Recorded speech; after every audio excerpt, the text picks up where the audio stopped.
The chamber was enormous. It stretched so far in every direction that the far walls were hidden behind a soft blue haze. Thousands of seats rose in curved rows all the way up to the high ceiling, and in those seats sat beings of every shape and size. Some had 4 arms, some had no eyes. Some breathed through slits in their necks and sat behind glass panels filled with yellow gas. The chamber smelled of 100 different worlds: sharp chemicals, sweet rot, burning metal, all mixed together into something that had no name. This was the Galactic Conclave, the oldest governing body in the known universe.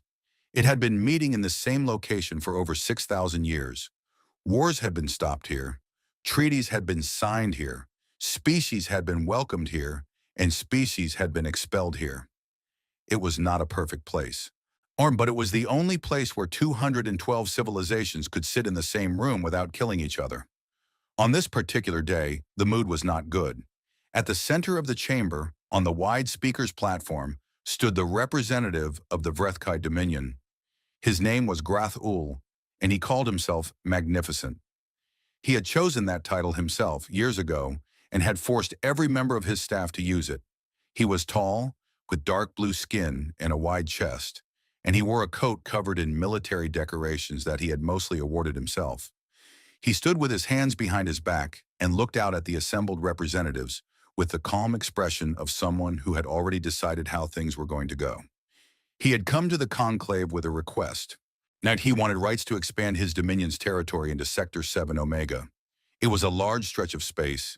It contained good star systems, rich asteroid belts, useful gas giants. The Vrethkai needed room, he said. His people were growing. Their current territory could not support them forever. He spoke for a long time and used many important-sounding words. He talked about the natural rights of growing civilizations. He talked about fairness and progress. He smiled often. Most of the chamber listened in uncomfortable silence. When Grath-Ul finished, there was a pause. Then a figure rose from a seat near the top of the chamber. The figure moved slowly, as if each step cost something. It was old, visibly, unmistakably old. Its skin was pale gold and paper-thin, and its eyes were a deep, solid white with no pupil. It was an Aurelian. There were only 11 Aurelians left in the known universe. They were the oldest living species anyone had ever found, and they almost never spoke in the conclave. When they did, the room went completely quiet. This one's name had no translation in most languages. Representatives called it Elder. Elder walked to the speaker's platform and stood next to Grath-Ul without looking at him. It looked out at the chamber instead, and when it spoke, its voice was low and steady. Sector 7 Omega, Elder said, is not available. Grath-Ul turned to look at it. It is unregistered space, he said. The charts show no claimed territory. The charts, Elder said, are incomplete by design. It paused. The third planet of the Sol system in that sector is inhabited. The species there is called humanity. They are not registered in open conclave records because registration would attract attention. We do not want attention brought to that region. Grath-Ul smiled slowly. Humanity. He let the words sit in the air like something small and harmless. I have seen their energy signatures. Their technology is primitive. They have not yet mastered stable long-range travel. They fight each other constantly over pieces of their own single planet. They are, by any reasonable measure, not a threat. Elder looked at him for the first time. That is what the Cathosi said. The chamber went very still. The Cathosi hegemony had been a powerful civilization once. They had controlled 40 star systems and had a fleet that made other species nervous. 300 years ago, they had pushed into the outer edge of Sector 7 Omega. They had sent a scouting force first, 20 ships, and when those ships did not return, they assumed a navigational accident and sent their main force. 40 warships, full military grade. Their admiral had transmitted a confident message to the conclave before entering the restricted zone. He said they were going to investigate the disappearance of the scouts and, if necessary, deal with whatever primitive resistance they found. No one ever heard from the Cathosi fleet again. The conclave had sent its own investigation team 6 months later. They found debris fields spread across a wide area near Saturn's rings. The wreckage was Cathosi, all of it. There was no human wreckage. There were no bodies, there was no message, no warning, no declaration of victory. The humans had simply erased the Cathosi fleet and gone back to whatever they had been doing before. The Conclave sealed the records. They quietly reclassified Sol as a restricted zone. They never told the Cathosi survivors what really happened, letting them believe their fleet was lost to some natural disaster. They never told anyone, because they did not know what to say. They did not understand what humanity had done, or how, or with what. The data from the debris told them almost nothing useful. The only thing they knew was that something in that sector was extraordinarily dangerous. The Cathosi were warned, Elder said now, standing on the platform in front of Grathul. They did not listen. 83,000 Cathosi soldiers died in 11 minutes. We know the time because the distress signal from their last ship lasted exactly that long before it cut off. Since then, no registered civilization has attempted to enter Sector 7 Omega. That record has held for 3 centuries. It has held for a reason. Grathul was still smiling, but it looked more stiff now. With respect, he said, that is an old story. Stories grow. The Cathosi fleet may have been destroyed by something else entirely, a natural hazard, an unknown phenomenon. You are asking me to avoid a large and valuable sector of space because of an incident 300 years ago that nobody fully understands. Yes, Elder said simply. That is exactly what I'm asking.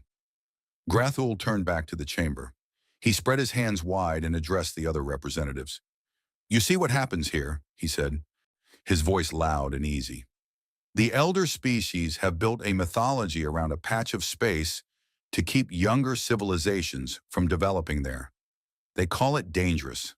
They say it is forbidden, but they offer no proof, no recent data, no scientific basis. Only a story about a fleet that disappeared 300 years ago. He shook his head. The Vrethkai Dominion is not afraid of old stories.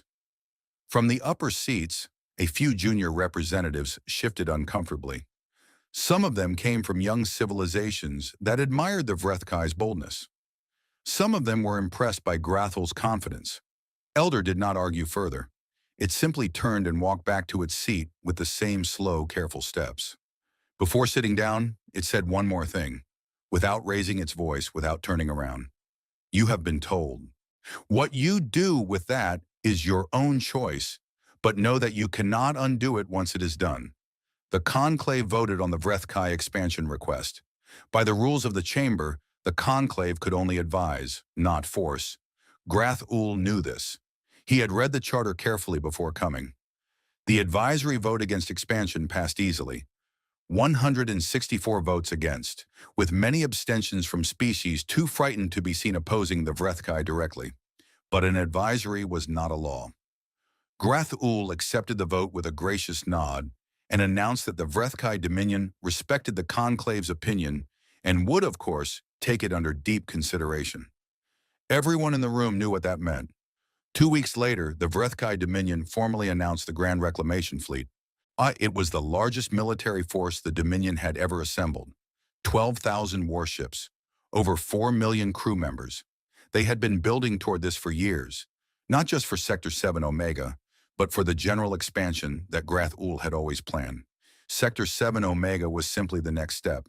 He had chosen it deliberately. He wanted to show the Conclave that their advisories meant nothing. He wanted to prove that the Forbidden Zone was a fiction. After he walked through it unopposed, every other species in the galaxy would understand that the Vrethkai could go wherever they chose. When news of the fleet announcement reached the Conclave chamber, the reaction was not anger. It was something quieter than that. Several elder species began making calls to their home systems. The Aurelians made no public statement. But 3 days after the announcement, Conclave observers noticed that the Aurelian delegation had quietly relocated its office from the central district of the station to a section near the outer docking bays. They were moving closer to the exits. One of the younger representatives, a diplomat from a species called the Seven, who had only joined the Conclave 40 years ago, noticed this and approached the Aurelian elder in the corridor outside the main hall.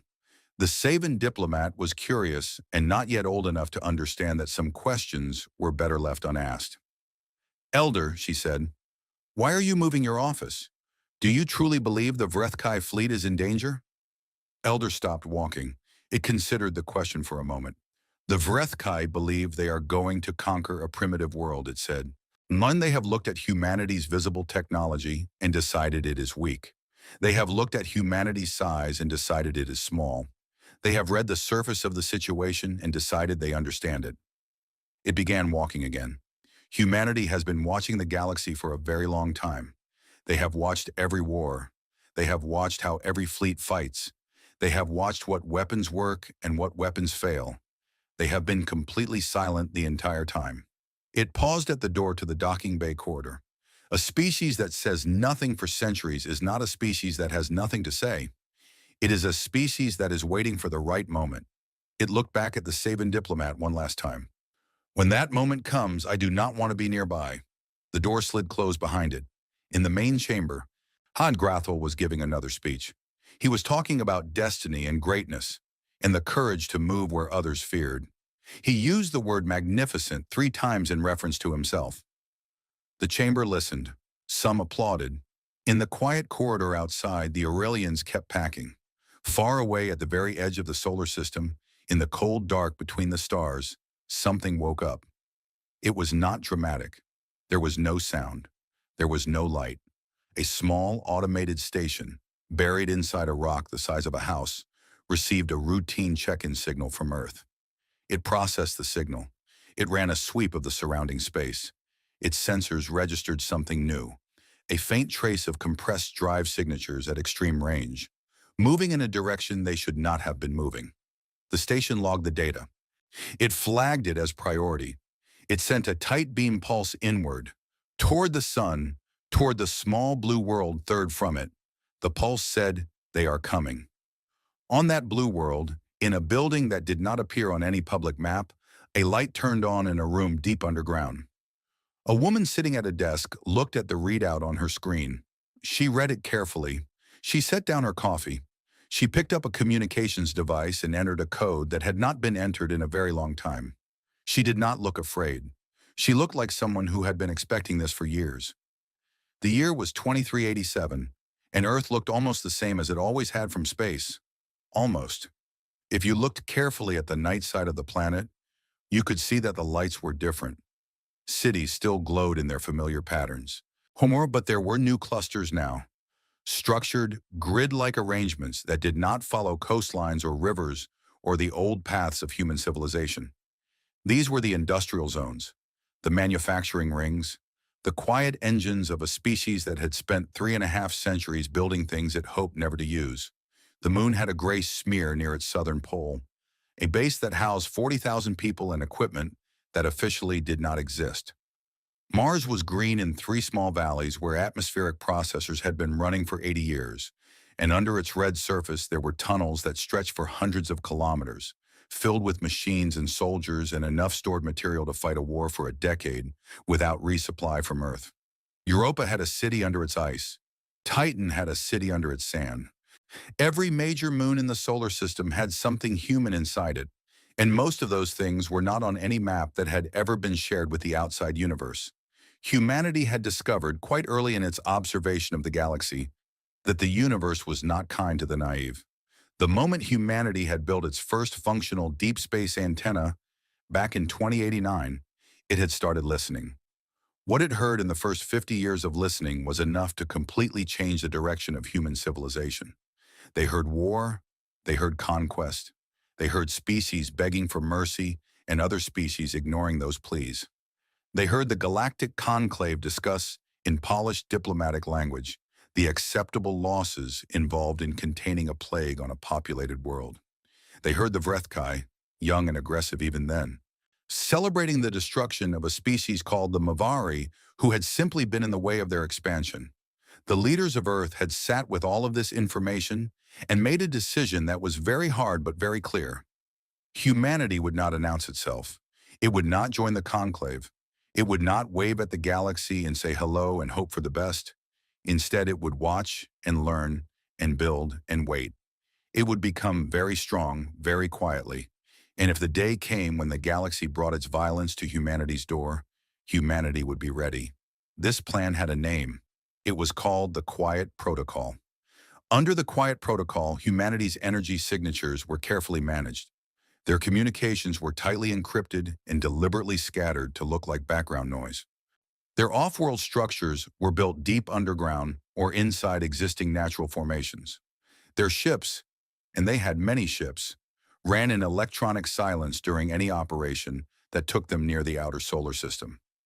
From the outside, if you were a species scanning the Sol system with standard-grade sensors, you would see a mildly developed world with some orbital infrastructure and basic interplanetary capability. You would file it as pre-contact primitive. You would move on. This was exactly what humanity intended. Admiral Yeva Marchetti had been running Sol Defense Command for 9 years. She was 54 years old with short gray hair and the kind of calm that comes not from a lack of emotion, but from having spent so long in a high-pressure job that the pressure had simply become the baseline. She did not raise her voice. She did not make dramatic speeches. She communicated in short, precise sentences and expected the same in return. Her staff were afraid of her, but it was a respectful fear, the kind people feel for someone who is almost always right. When the alert came in from the Heliopause Sentinel Station, the automated monitoring outpost buried in the rock at the edge of the solar system, she was already awake.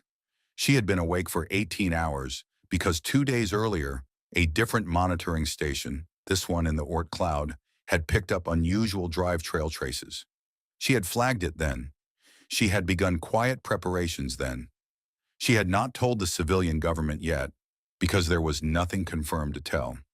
She believed in delivering confirmed facts, not worries. Now there were confirmed facts. 50 Frethkai vessels had crossed into the Oort cloud. They were moving at a steady, confident pace. No stealth, no caution, no attempt to hide their approach. They were flying in tight formation with running lights on, like a group of soldiers walking down a street in a city they thought they owned. Their drive signatures matched the Vrethkai fleet profiles that Sol Defense Command had been quietly building in its database for the past 40 years. Every energy output, every engine cycle, every communication frequency, all of it had been cataloged and studied. Humanity knew the Vrethkai's technology extremely well. The Vrethkai knew nothing about humanity's. Marchetti looked at the display for a long moment. Then she entered the code for Contact Protocol 1 and walked to the communications room. Contact Protocol 1 was simple. It called for a single human diplomatic vessel to intercept the approaching force and issue a formal warning. The vessel used for this purpose was the ISV Meridian Star, a small, lightly armed ship that looked, to outside sensors, like a basic interplanetary shuttle with some upgraded communications gear. It looked harmless. It was not harmless. It carried, among other things, a passive intelligence package that could record every signal, scan every system, and map every vessel in a fleet from 40,000 kilometers away without leaving any detectable trace. But none of that would be visible to the Vrethkai. The Meridian Star intercepted the Vrethkai scouts near the outer edge of the Oort cloud. Its crew of 6 operated with practiced ease. The communications officer sent the advisory broadcast on 17 frequencies simultaneously in 14 languages. The Vrethkai's own language was first. The message was as follows: "You are approaching a restricted sovereign zone under the authority of the Sol System Governing Council. Entry beyond this point constitutes an act of territorial violation. This is your first and only advisory. You are strongly encouraged to turn back. If you continue, the consequences will be your own responsibility." The message was polite. It was clear. It was sent 4 times over the course of 40 minutes with no answer.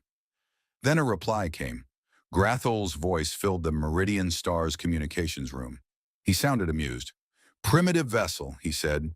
"You are speaking to the Grand Reclamation Fleet of the Vrethkai Dominion. Now we are 12,000 warships strong. We act under the authority of Grath-Ul the Magnificent, Admiral of the Dominion, Conqueror of 14 worlds." There was a pause, as if he was enjoying the sound of his own credentials. "Your warning is noted and rejected. You will stand aside. If you comply immediately and do not interfere with our operations, you will be cataloged as a low-priority population and processed efficiently. Resistance will result in your complete destruction. You have 5 of your minutes to move your vessel." On the bridge of the Meridian Star, The communications officer looked at the captain. The captain looked at the message log for a moment. His expression did not change. He nodded once. The communications officer opened a broadband channel. Not just a local frequency, but a signal powerful enough to reach every ship in the Vrethkai fleet and every monitoring station in the solar system, and, if aimed correctly, powerful enough to reach the Galactic Conclave's communication relays. It was aimed correctly. Everything the Meridian Star did in the next 30 seconds was recorded and transmitted outward in all directions. The captain spoke clearly and without any emotion. Vrethkai fleet, this is the Sol System vessel Meridian Star. You have received your advisory. You have declined it. This transmission is being recorded and broadcast to all receiving parties. What follows is not a declaration of war.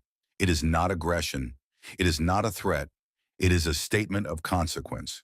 You have chosen to enter sovereign space after a clear warning. The results of that choice belong entirely to you, where we will not be contacting you again. He paused for exactly 1 second.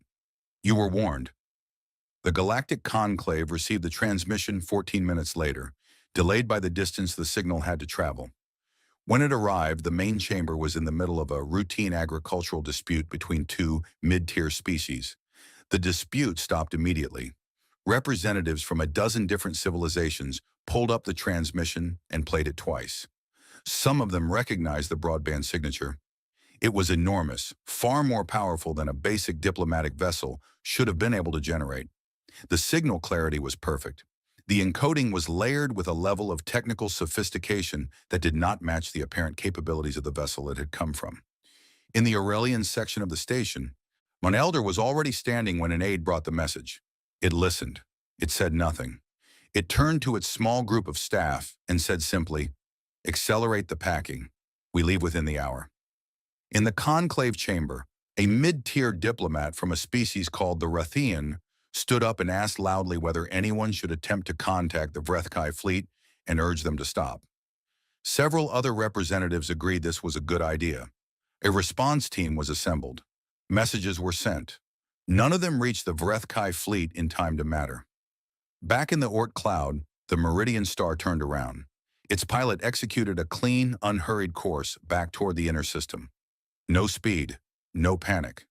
It moved at a pace that suggested it had done what it needed to do and was now simply going home. Hangrath-Ul watched the small vessel retreat on his display and laughed. He turned to his officers on the command bridge and spread his hands wide. 14 civilizations, he said, and not one of them sent a ship this small to meet us. These humans send us a shuttle. He shook his head in amusement. This world is going to be the easiest conquest of my career. His officers laughed with him. On the screens around the bridge, the tactical displays showed the fleet's formation. 12,000 vessels in clean rows. Their drives burning steadily, heading inward toward the dim yellow star at the center of this unremarkable system. Grathol looked at the image of that star and thought about the speech he would give when he reached the third planet. He had given this speech 14 times before. He had it memorized. He liked the part where he listed the worlds he had already taken. It always impressed the populations being conquered. It made them understand the scale of what they were dealing with. It made them give up faster. He did not think about the Meridian Star anymore. It was already forgotten. He did not notice that in the 40 minutes his fleet had spent near that small vessel, every single ship in the Grand Reclamation Fleet had been scanned, mapped, cataloged, and transmitted in complete detail to a command center buried under the surface of the fourth planet in this system. He did not know that as his fleet moved toward Neptune's orbit, the temperature inside 1,000 dormant installations across the solar system was rising, very slowly as power cores came online for the first time in years. He did not know that 40 warships in Earth orbit, ships that had never appeared on any sensor his fleet carried, had just received a short message from Sol Defense Command that contained only 2 words. Stand ready. The Vrethkai fleet crossed Neptune's orbit on a Tuesday. No one on Neptune's research station saw it happen. Because the research station did not exist as far as the Vrethkai sensors were concerned, it was buried under 40 meters of ice and rock on the moon Triton, and its exterior shell was coated in a material that scattered sensor pings in random directions. From outside, the moon looked empty. Inside, a team of 42 scientists and military observers watched the Vrethkai fleet move through their sensor range with the quiet focus of people watching something they had spent years preparing for. The lead observer, a tall man named Dr. Chin, marked the timestamp in the log and sent a compressed data burst back toward the inner system. It arrived at Seoul Defense Command in under 20 minutes. By then, the fleet's position, speed, formation, and updated tactical profile had already been integrated into the main targeting computer. Every Vrethkai ship had a number. Every number had a file. Every file contained the ship's engine output, its shield frequency, its hull composition, its likely crew count, and the specific weapon configuration most effective against it. This information had been built slowly, over decades, by listening. Humanity's deep space monitoring network stretched from the Oort cloud to the Kuiper belt to the outer moons of Neptune and Uranus, and it had been running quietly for nearly 2 centuries. At every Vrethkai military broadcast, every tactical exercise, every fleet maneuver that had ever been transmitted on any frequency had been received, stored, and studied. Humanity knew how the Vrethkai fought. They knew the preferred formation for an assault on a defended planet. They knew the sequence in which Vrethkai commanders issued orders during a battle. They knew which of their ships moved first and which moved last. They knew the exact frequency bands the Vrethkai used for fleet-wide communication and the precise electromagnetic signature that preceded a weapons lock. They had been paying attention for a very long time. On the bridge of his flagship, Grath-Ul was reviewing what his sensors were telling him about the Sol system, and what they were telling him was mostly what he expected. There was a small inhabited world in the third orbital position. There was orbital infrastructure around it.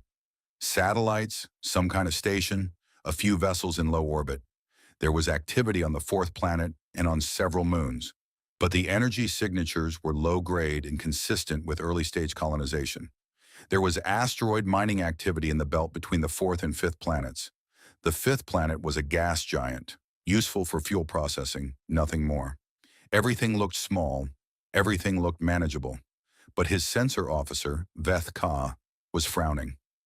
Veth Ka was young for her rank, only 32 years old, and she had earned her position by being extremely good at reading data. She had a habit of going deeper into sensor returns than most officers bothered to, while looking past the obvious signals at the background noise underneath. She had once found a hidden listening post on a supposedly empty asteroid by noticing a micro-variation in its albedo. Now, as she worked through the returns from the Sol system, she was noticing things that did not line up cleanly. The asteroids in the belt had mass readings that were slightly off from what their visible size would suggest. Not by much, barely a fraction of a percent, but she noticed. The gas signatures around several of the moons were subtly wrong in ways that could indicate concealed thermal sources, and the fourth planet's surface showed faint, deeply buried electromagnetic signatures that did not match the kind of activity a basic colonial operation would produce. They were too regular, too deliberate. She ran the data twice, then a third time. "Admiral," she said. "Busy," Grath-Ul said, without looking up from the strategic display. "Admiral, I need you to look at something." He turned with an expression that suggested this had better be worth his time. She showed him the anomaly readings. She explained them as clearly as she could. She told him that the mass readings in the asteroid belt were inconsistent with natural formations. She told him about the buried signatures on the fourth planet. She told him that, in her opinion, there might be more to this system than the initial scan suggested. Grath-Ul looked at the data for a moment. Then he looked at the main display, where 12,000 of his ships moved in perfect formation across the outer solar system. He thought about the 14 worlds he had conquered. He thought about how each of those conquests had felt at this stage. The sensor confusion, the strange readings, the junior officers who got nervous and saw threats in shadows. He had learned to trust the big picture over the small details. "Navigation interference," he said. "This system has unusual magnetic fields near the gas giant. It affects deep-range readings. Update your calibration model." He went back to his display. "Continue as planned." Veth Ka said, "Yes, Admiral." She went back to her console. She did not update her calibration model. She kept looking. What was actually happening in the Sol system, while the Vrethkai fleet moved steadily through the outer range, was this. In the asteroid belt, inside a rock called 2103 Delta that appeared on no public chart, a battalion of 1,200 human Marines was running final equipment checks. The rock had been hollowed out over a period of 60 years. It was not a base in any traditional sense. It was a fortress, built inside a natural object that a passing sensor sweep would read as just another chunk of mineral debris. Its weapons were pointed outward. Its crew had been briefed. They were waiting. In the Kuiper Belt, dormant since their last activation test 5 years ago, 4 million autonomous combat drones were waking up. They were small, about the size of a human fist, and they had no propulsion of their own. They moved using magnetic field riding and microburst chemical thrusters, which produced almost no detectable signature. They had been seeded across the outer solar system over the past 100 years, one by one, carried out on resupply missions and released in clusters during routine transit runs. Most of them had been sitting still long enough to accumulate thin coatings of dust and ice, which made them nearly invisible to standard sensors. Their cores were now warming. Their targeting systems were now linking up with the central command network. They were slow to move, but they had enormous range and they could swarm. On Titan, the surface had a landscape of orange hills and chemical lakes that looked the same as it had for billions of years. But 3 of those hills were hollow. Their outer shells were constructed from local materials processed to match Titan's natural composition precisely. Inside each one was a launch array, a long series of electromagnetic accelerators pointed at a carefully calculated section of sky. Whilst the arrays had been built over 80 years, mostly by robotic construction teams, and they had never fired a live round. They had run simulations 10,000 times. The engineering team had been running final checks for the past 72 hours and had logged them all green. In Earth orbit, 40 warships sat in absolute silence. They ran no active sensors. They emitted no communications. Their drive systems were fully powered but completely contained, generating no exhaust. They were wrapped in a stealth composite developed 30 years ago by a materials science team in Norway, and they were so good at being invisible that Earth's own civilian air traffic systems did not register them. They had been up there for 6 years, maintained by rotating crews who understood that their job was to wait. They were very good at waiting.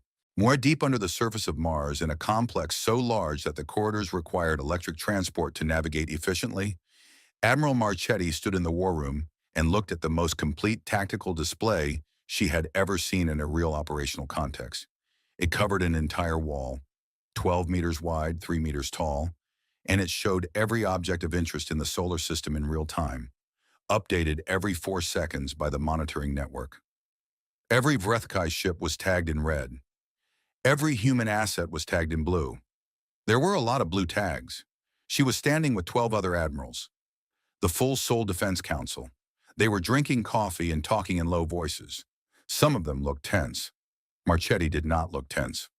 She looked like a surgeon who had spent years studying a patient and was now about to perform the operation she had been preparing for. "They'll pass the belt in approximately 9 hours," said the tactical officer beside her. "At their current speed, they'll reach Jupiter's orbital range in about 31 hours. Marchetti nodded. "Let them reach Jupiter," she said. "Full silent running on all assets. Nothing moves, nothing activates, until I give the word." "We could stop them at the belt," one of the other admirals said. "Cleaner. Less risk of debris reaching the inner system." "We're stopping them at Jupiter," Marchetti said. "I want them far enough in that there's no running back, and I want every asset in position and confirmed ready before we go. No rushing." She turned back to the display. On it, the red dots of the Vrethkai fleet crept slowly inward, unaware that 12 layers of response were arranged around them in complete silence. In the conclave, a mid-tier diplomat had been trying for 18 hours to reach the Vrethkai command ship with a message urging caution. She had sent the message 11 times. She had received no response.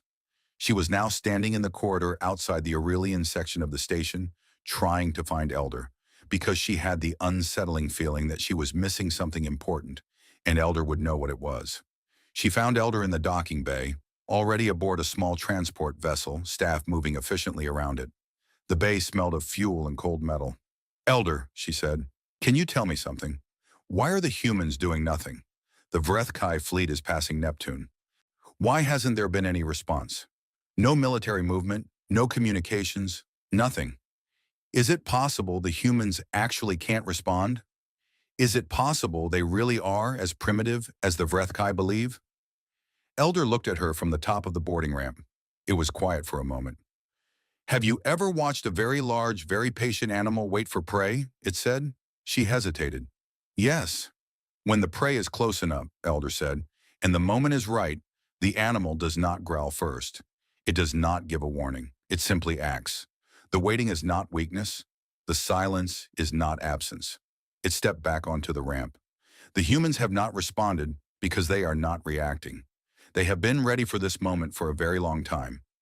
What you are watching right now is the last few seconds before a strike that has been planned for decades. The docking bay doors began to close. Elder's transport detached from the station without another word. The diplomat stood in the empty bay for a long moment. Then she walked quickly back to the communications room to try once more to reach the Vrethkai fleet. In the cold dark between Jupiter and the asteroid belt, 4 million small patient drones finished their startup cycles. Their targeting matrices synced with the command network. Their engagement protocols loaded. They drifted quietly in the dark, separated by thousands of kilometers, invisible, motionless, and completely ready. They waited for the word that they knew was coming.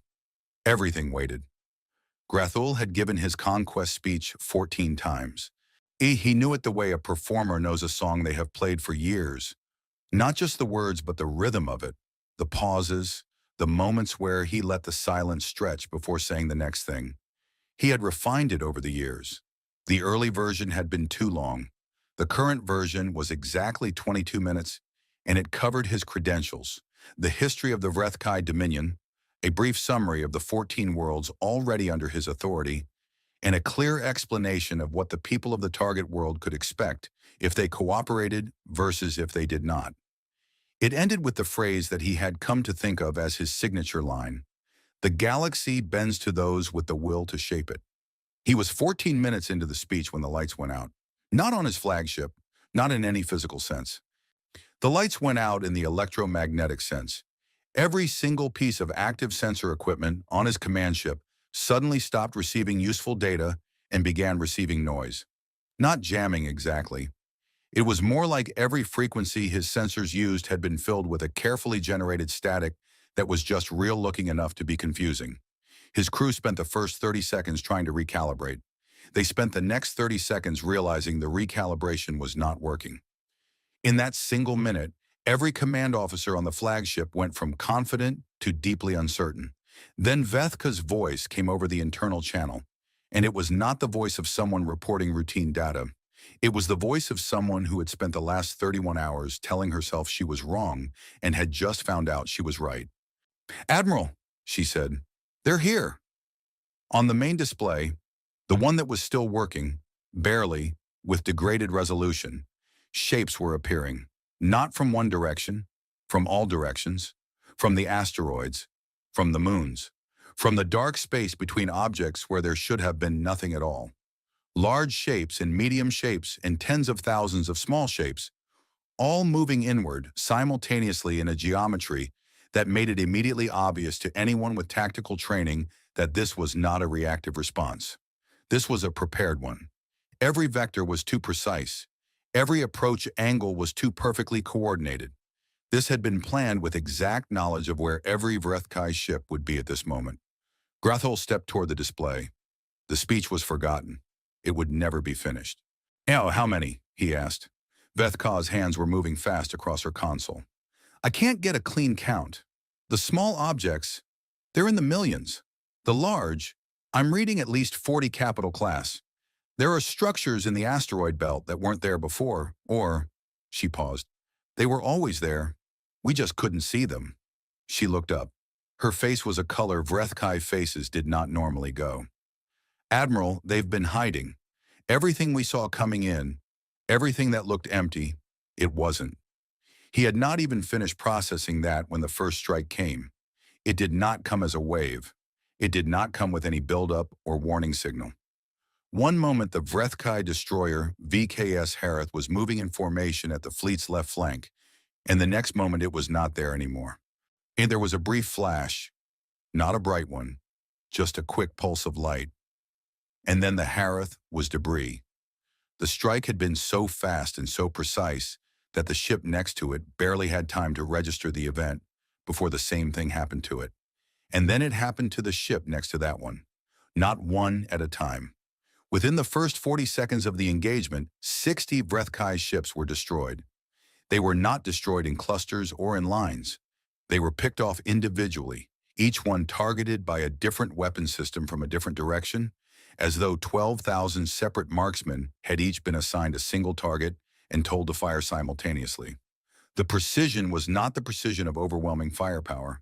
It was the precision of a system that knew exactly where every ship was, exactly how its shields worked, and exactly where to hit it to end it fastest. Grethel screamed for defensive formation. His communications officer tried to broadcast the order. The fleet communication channels were jammed, not completely but selectively. The command frequencies were full of noise. The emergency frequencies were partially functional. Units were receiving fragmented orders and responding with confusion. The Vrethkai had trained for disrupted communications. They had drills for it, but those drills assumed the disruption would be partial and temporary, and that the fleet would be able to fall back on local unit command until comms were restored. What was happening now was different. The local unit commanders could not fall back on local command because they were each dealing with simultaneous threats from multiple directions. There was no zone that was safe. There was no direction to retreat toward. The attack was coming from everywhere at the same pitch and the same intensity, which meant that there was no weak spot in the perimeter. There was no perimeter. On the hull of asteroid 2103 Delta, the fortress bay doors had opened, and the Marine battalion inside was providing direct fire support to the drones operating in the belt. The Marines were not the main weapon. They were the cleanup element, assigned to deal with any Vrethkai ships that tried to use the belt's cover to hide from the drone swarm. So far, 2 Vrethkai destroyers had tried this. They were gone now. In orbit around Jupiter, the 40 human capital ships had dropped their stealth the moment the engagement began. They lit up, drive trails burning, weapons hot, and moved in tight formation toward the densest concentration of the Vrethkai fleet. They were big ships, built over decades in underground orbital facilities, and they moved with a quiet authority that was different from the frantic energy of the Vrethkai ships scrambling around them. The Vrethkai tried to target them. 12 ships redirected fire toward the human capital group. The weapons hit. They hit the shields, which were not the shields any of the Vrethkai fire control systems had been designed to penetrate, because those systems had been calibrated based on old data from the Cathasi incident, which was the only time the Vrethkai had any record of confronting human technology. The human shields in 2038 were not the human shields of 2087. The weapons fire scattered. The capital ships kept moving. On Titan, the launch arrays fired for the first time. The engineers who had built those arrays had spent 80 years designing them and never heard them operate at full power. The sound, contained within Titan's surface, not audible in space, was later described by the crew inside as something between a thunderclap and a physical impact. A vibration that you felt in your chest more than heard with your ears. The projectiles they fired were not traditional explosives. They were dense-core kinetic impactors, shaped to maintain velocity across enormous distances, and they had been aimed at the outer edge of the Vrethkai formation, the ships hanging back in reserve, the command vessels, the fleet carriers that held the fighter craft that the Vrethkai had been planning to deploy against a planet's surface defenses. Those carriers never deployed their fighters. In the war room on Mars, Marchetti watched the display. The blue tags moved smoothly. The red tags were going out one by one, quickly but not chaotically. The engagement was tracking almost exactly to the projected models her team had built over the past decade of planning. She was not cheering. None of the 12 admirals were cheering. They were working, monitoring asset status, tracking ammunition usage, watching for anything unexpected. The room was quiet except for clipped technical exchanges and the steady soft sound of the ventilation system. Capital Group is past the halfway point, the tactical officer reported. We drone swarm at 72% engagement coverage. Belt assets holding. Titan arrays confirm second salvo complete. Losses? Marchetti asked. The tactical officer checked. None confirmed. She nodded and kept watching. 6 minutes into the battle, Grathol managed to get a partial communication channel open to 3 of his fleet commanders. He ordered them to consolidate their remaining ships and push through toward the inner system. His logic was that the humans' weapons were concentrated in the outer system, and if the fleet could break through to the inner planets, they might find a gap in the coverage. It was not a bad instinct. It was the kind of aggressive forward push that had worked for him before, but the humans had planned for it. The inner system was not undefended. It was where the secondary systems were, the ones that hadn't fired yet. The lunar base on Earth's moon had weapons that had not been activated.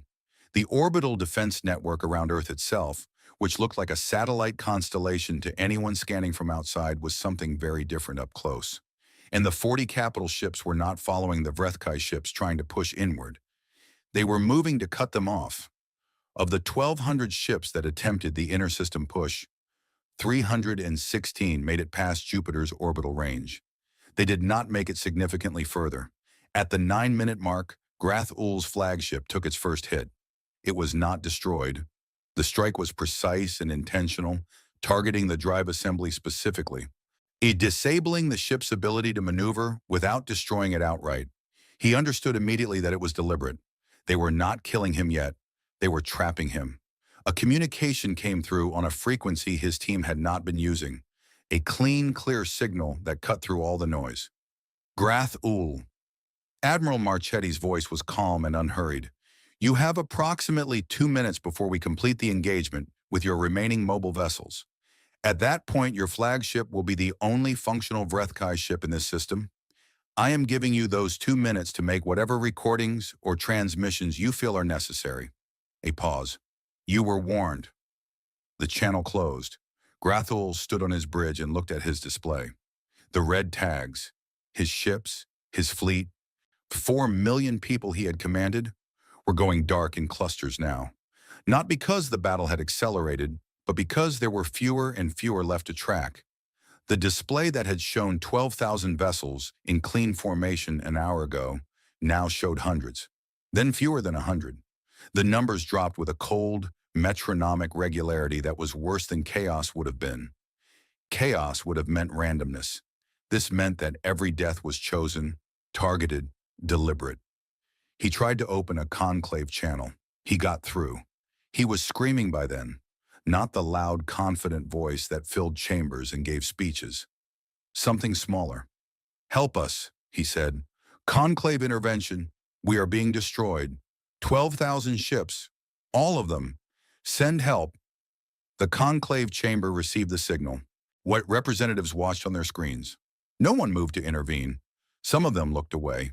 The Rathine diplomat who had been trying to reach the Vrethkai for days sat in her seat and stared at the transmission with an expression that was not satisfaction, but something closer to grief. Grief for the loss of life, grief for the arrogance that had made it inevitable. At 11 minutes and 7 seconds after the engagement began, the last mobile Vrethkai vessel in the Sol system was destroyed. 212 ships had attempted to flee back toward the Oort cloud. They were not fast enough. The drone swarm had been assigned a pursuit vector from the moment the retreat began, and the drones were patient and thorough. The humans' doctrine, written after the Cathosai incident, debated for decades, ultimately agreed upon by every Sol Defense Council in the 3 centuries since, was absolute. No vessel that entered sovereign Sol space in aggression was permitted to return to hostile territory with intelligence about Sol's capabilities. The last drone pursuit ended 47 minutes after the main battle, far out in the Kuiper Belt, in complete silence. Total Vrethkai fleet, 12,000 ships, 4.2 million crew members. Time of engagement from first strike to last pursuit, 58 minutes and 23 seconds. Human casualties, 0. In the war room, when the final confirmation came through, Marchetti set down her coffee cup. She looked at the display for a moment. Then she looked at the 12 admirals around her. They looked back at her. No one celebrated. No one raised a fist. Several of them nodded slowly, which was as much as any of them had. Then they began the work of post-engagement assessment, documenting what had been used, what had worked, what might be refined. There was already a report to write and a solar system to clean up. The Galactic Conclave did not convene an emergency session immediately. It convened many things immediately. Private communications between delegations, urgent calls back to home systems, a dozen simultaneous closed-door meetings that ran through the night cycle of the station's artificial clock. But the full chamber session did not happen until 2 days after the battle in Seoul, because the first day was spent in something that had no formal name in conclave procedure. It was spent in stunned silence. Civilizations that had been dealing with galactic politics for thousands of years found themselves sitting very quietly and thinking very carefully about what they had just watched. When the session did open, it was different from other sessions. Normally, representatives argued. Normally, there were long speeches and points of order and diplomatic language wrapped around barely hidden threats. This session was quieter. People spoke carefully. Nobody wanted to say the wrong thing, because for the first time in a very long time, the chamber had been reminded, in extremely clear terms, that there was something in the galaxy more dangerous than any of the civilizations currently sitting in this room. The first item formally raised was a motion to reclassify humanity's official status in conclave records. For 3 centuries, and the Sol system had been listed under a bureaucratic category that translated roughly as uncontacted developing world, restricted access. Several species now argued that this classification was no longer accurate or appropriate. A developing world did not destroy 12,000 warships in under an hour without losing a single vessel. A developing world did not have 4 million autonomous combat drones seeded across its outer solar system.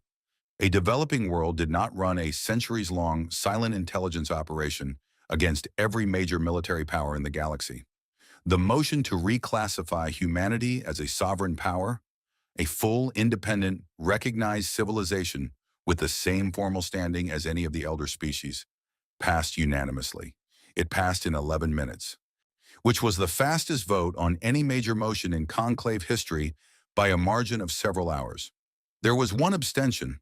The Aurelian delegation did not vote because the Aurelian delegation was not present. They had left before the battle. But they sent a written statement that was read into the record. It was short. It said, "This reclassification is overdue by approximately 3 centuries. We trust the chamber will govern itself accordingly going forward." The second item was harder. The conclave needed to send a formal diplomatic delegation to Earth. This was necessary for a dozen procedural reasons, but it was also, everyone understood, a political act. A public acknowledgement that humanity was now a power that the conclave respected and intended to treat as an equal. Finding volunteers for the delegation was surprisingly difficult, not because anyone wanted to be hostile to humanity, but because nobody was entirely sure what the interaction would be like. They had just watched humanity erase a fleet of 12,000 ships with the calm efficiency of someone doing a routine maintenance task. The idea of walking up to these people and making small talk was, for many species, slightly terrifying. Eventually, a delegation of 7 was assembled, led by Conclave Secretary Orith, a calm and experienced diplomat from a species called the Venethi. Orith had been in diplomacy for 40 years and claimed to have seen everything. After watching the Sol engagement on the chamber screens, he privately revised this assessment, but he was professional and he went. And the delegation traveled to Earth Station Meridian, a large orbital facility above the planet that the humans had apparently been using as a coordination center. They were met at the docking bay by a small group of humans in plain military uniforms. No ceremony, no honor guard, no grand entrance hall lined with decorations. Just a corridor, a meeting room, and Admiral Yeva Marchetti sitting at one end of a table with a cup of coffee and a small data tablet. She stood when they entered.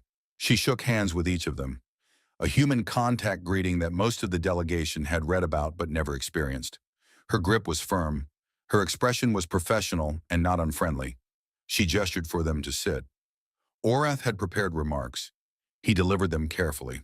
The conclave's formal recognition of humanity's sovereign status, the acknowledgement of Sol system territorial rights, the assurances of non-aggression from all conclave member civilizations. He kept the language clean and direct, avoiding the elaborate diplomatic constructions that conclave sessions usually required. He had a feeling this woman would not have much patience for that. She listened without interrupting. When he finished, she nodded. Thank you, she said. We accept the recognition. There was a pause. Orath looked at her. Admiral, he said carefully, may I ask you something? Your civilization has had the capability to engage with the Conclave for, we now understand, a very long time. You chose not to. Why? Marchetti looked at him for a moment. Then she looked at the table, then back at him. Ina, we listened to what was happening out there for about 150 years before we made any decisions, she said. What we heard was not encouraging. We saw what happened to species that announced themselves before they were ready. We saw what happened to species that looked weak. We saw what happened to species that looked strong, but had made enemies they didn't know about. We decided the best option was to be ready before we were visible. She picked up her coffee. We hoped to never be visible at all, honestly. We hoped everyone would just leave us alone. But the Vrethkai did not leave you alone, Orath said. No, she said. They did not. She said it without anger, without satisfaction. It was a plain statement of fact, the way you might note that it had rained yesterday. What happens now? Orath asked. With the Vrethkai, their homeworld, their remaining systems, they are now without a military. Without the fleet, they have no defensive capacity. Some Conclave members have raised the question of whether the Vrethkai civilian population is now at risk from other aggressive civilizations who might see an opportunity. Marchetti was quiet for a moment. That's a Conclave problem, she said. We destroyed their fleet because it entered our space after a warning. We have no interest in their homeworld. We have no interest in their civilian population. We are not conquerors. She set the coffee down. Make sure your members understand that.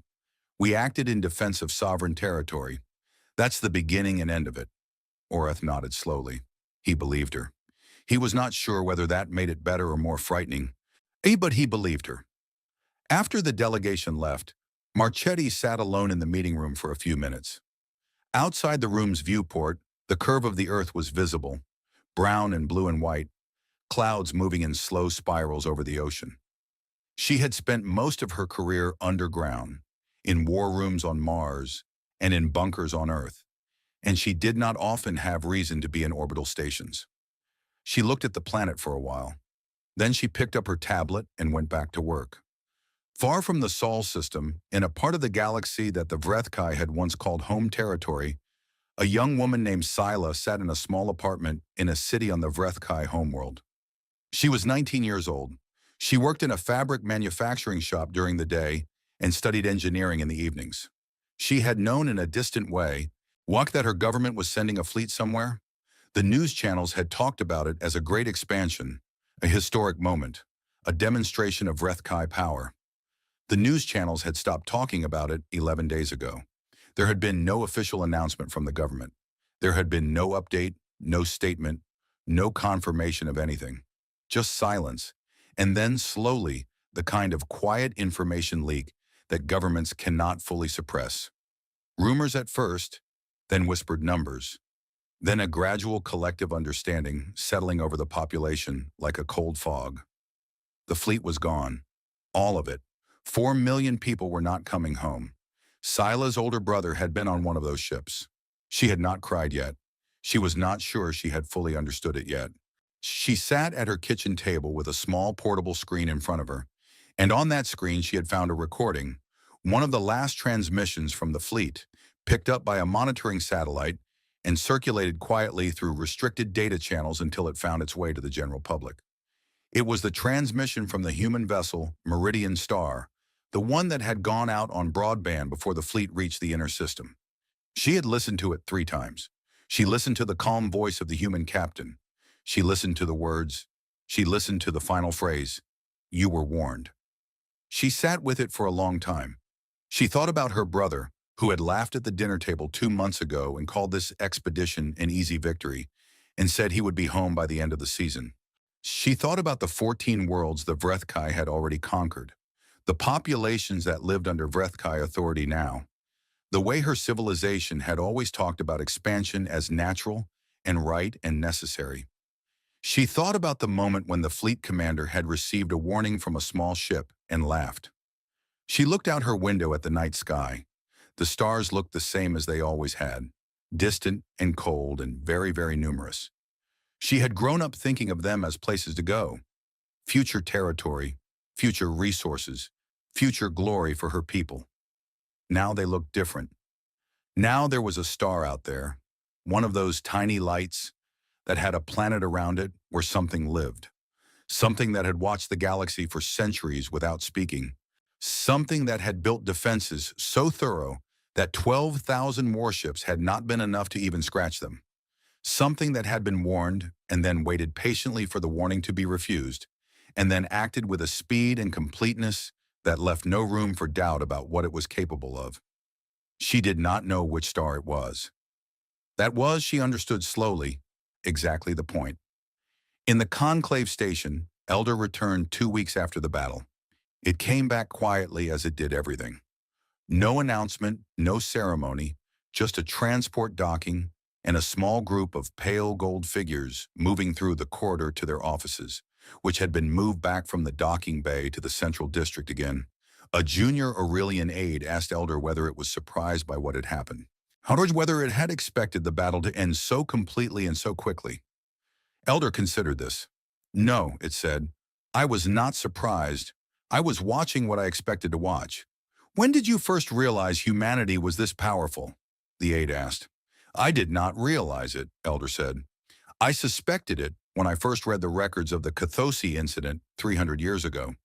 The Cathosi fleet did not simply disappear. It was eliminated with a precision that told me the humans had planned for exactly that kind of incursion. A young species reacts to an attack. An experienced species prepares for one. It paused. I spent many years after that incident watching humanity's energy patterns. They were almost perfectly controlled. Almost, but not quite. Well, you cannot hide everything from someone who is looking very carefully. It continued down the corridor. What I saw was patience. Patience on a scale most civilizations cannot manage. They were afraid, not of losing a battle, but of being seen before they were ready. That kind of fear, disciplined and directed, is not weakness. It is strategy. The aide was quiet for a moment. What do we do now? How does the conclave deal with humanity going forward? Elder stopped at the door of its office. It turned and looked at the aide. Respectfully, it said, and honestly, and without assuming that because they did not speak, they were not listening. It opened the door. Everything the conclave has said for the last 300 years, humanity heard. They know what we said about them. They know who warned them and who did not. They know who was afraid and who was not. Elder stepped inside. We start from that truth and we proceed carefully. The door closed. In the galaxy, word spread. It always does. The conclave's formal recognition of humanity as a sovereign power went out through diplomatic channels, but the story of the battle traveled faster than official channels, carried by traders and travelers and the kind of informal communication networks that no government can fully control. It reached young civilizations just beginning to develop space travel. It reached old civilizations reconsidering their territorial ambitions. It reached aggressive species who had been looking at nearby systems with hungry eyes and who were now, very quietly, updating their threat assessments. The forbidden zone around Seoul was not reduced, it was expanded. Not by human demand, by mutual, unspoken agreement, because the galaxy had learned something. Not about human weapons, though those were clearly extraordinary. Not about human strategy, though that was clearly sophisticated. The galaxy had learned something simpler and more important than either of those things. Humanity did not conquer. It did not expand by force. It did not seek territory it hadn't already claimed. It had spent 3 centuries building the ability to destroy, and had used that ability exactly once, against exactly the force that had refused the warning and walked into its home. They had not chased the Verethkai homeworld. They had not made demands. They had not broadcast their victory or made speeches. They had just won, completely, and then gone back to what they were doing before. And that restraint was more frightening than anything else about them. Because a civilization that builds what humanity had built, and then does not use it for conquest, that civilization is not held back by inability. It is held back by choice, and a choice can change. In a cold room on the Vrethkai homeworld, Sila finally closed the recording.